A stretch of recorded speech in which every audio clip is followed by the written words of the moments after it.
के बाहर पुलिस की भारी नफरी पहुंच गई है। इस्लामाबाद पुलिस की भारी नफरी इस वक्त बनी गाला के बाहर पहुंच चुकी है और जिस तरह से पहले भी कई दफ़ा देखा गया है, तशवीश की एक लहर दौड़ जाती है तहरीक इंसाफ के कारकुनों में, वोटर्स में।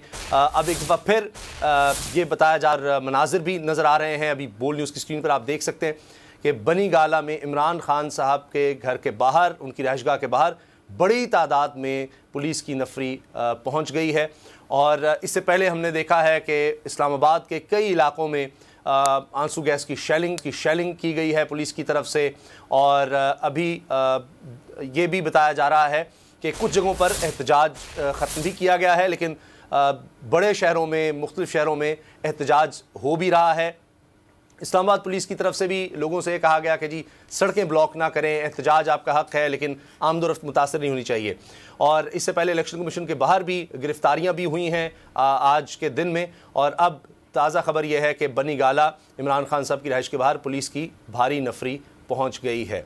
ब्रेक जी और ब्रेक